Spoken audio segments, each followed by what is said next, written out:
Everyone keeps blaming dopamine. Every productivity guru, every self-help account, every viral short tells you dopamine is the enemy.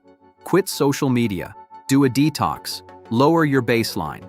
And sure, there's some truth in there. But here's what nobody is saying out loud. Dopamine is not the problem. The problem is the architecture. Your reward system has been corrupted at the source code level, not the chemical level. And until you understand that distinction, you're going to keep patching symptoms while the underlying system runs the same broken build. So here's the actual diagnosis, and it might be the most useful reframe you install this week. Dopamine is not a pleasure chemical. That's the first myth to kill. Your brain doesn't release dopamine when you feel good. It releases dopamine in anticipation of reward. It's a prediction signal, a motivation signal. It's what pulls you towards something, not what satisfies you when you arrive. Which means the problem was never how much dopamine you have. The problem is what your system has been trained to anticipate, what it compiles as worth pursuing before you even consciously decide. Think about it this way. Your brain runs an internal allocation engine. Every action triggers one question. Is this worth the energy? Over time, based on the feedback it receives, it builds a portfolio of high-return activities. The issue is that this portfolio can get corrupted, not by dopamine itself, but by the inputs you feed it repeatedly, until the architecture of what your brain treats as rewarding gets completely rewritten against your interests. The allocation engine isn't broken, it's just been trained on the wrong data. Here's what corrupted reward architecture looks like in practice. You sit down to work on something meaningful, a project, a goal, something that actually matters. Within 90 seconds, your brain flags it as low value, not exciting enough, not fast enough, not delivering the rapid feedback loop your system has been calibrated to expect. So you feel the pull, almost gravitational, toward your phone, a notification, anything with a faster loop. Here's the key insight. That pull is not weakness. That's your reward architecture executing exactly as designed. It's just been pointed in the wrong direction by what you've been consistently feeding it. So the question isn't how do I suppress dopamine, it's how do I restructure what my system compiles as worth pursuing. That requires understanding 3 layers. I call it the reward stack. Layer 1, baseline calibration. This is the threshold at which your brain registers something as worth pursuing. When you spend hours consuming extremely high stimulation content, rapid cuts, variable rewards, instant feedback, your baseline gets pushed so high that anything slower doesn't register. Your brain has raised the bar to an unrealistic level. Going to the gym now competes with 1,000 engineered stimuli designed by entire teams to be as neurologically compelling as possible. Of course, the gym feels hard. It's not that the gym is hard, it's that your baseline is miscalibrated. So, what's the fix? Deliberate low stimulation periods so your baseline recalibrates downward. Not because boredom is a virtue, because contrast is how the brain assigns value. If everything is loud, nothing stands out. You need silence so meaningful effort can register again. Layer 2, the anticipation loop. This is where most people get stuck and almost nobody talks about it. Your brain learns to anticipate reward from cues.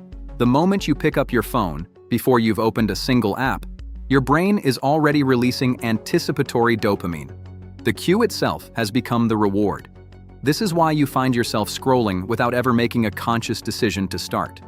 The cue triggered the loop before you were even online.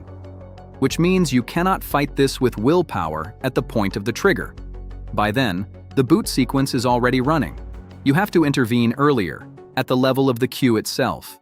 Remove it. Phone in another room, notifications off.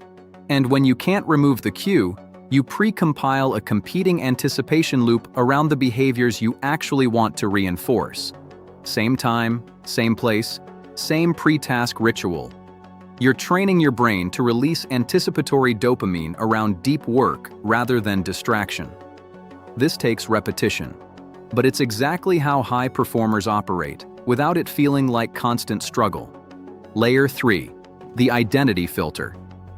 This is the deepest layer and the most overlooked. Your brain doesn't just ask whether an action is rewarding in isolation. It asks whether this action is consistent with who I am. Your self-concept acts as a filter over every reward calculation your brain runs. If your underlying identity contains the belief that you're someone who gets distracted, who procrastinates, who can't follow through, then your reward architecture will systematically devalue every action that contradicts that image. Even when you're trying to do the right thing, there's a quiet internal resistance. The action doesn't match the signal your brain is using to define you. This is why you can want to change with every conscious cell in your body and still drift back. It's not a character flaw. It's the identity thermostat doing its job. Your brain maintaining consistency with its model of who you are. Until you update that model, you're fighting your own operating system every single day.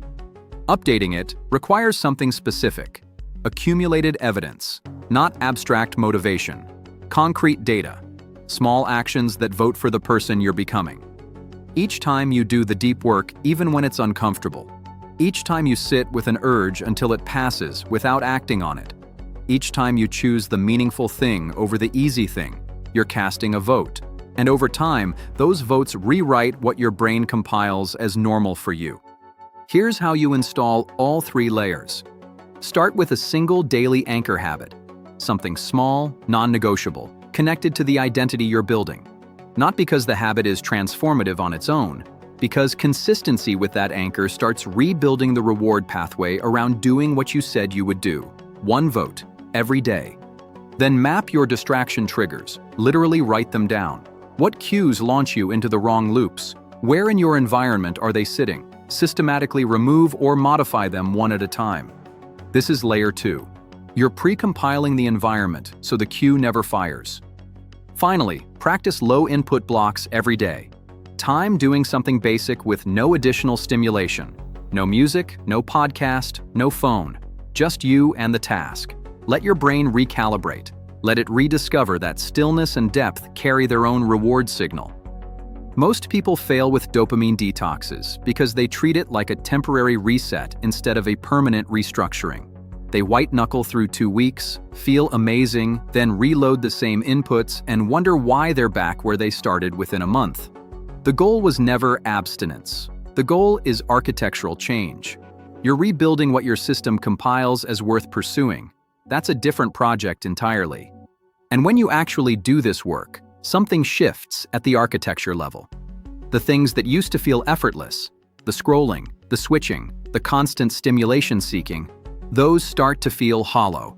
And the things that used to feel like discipline, the deep work, the focused effort, the meaningful habits, those start to feel like exactly what you want to be doing. Not because you forced a mindset shift, because your reward architecture is finally pointed in the right direction. Dopamine is not the enemy.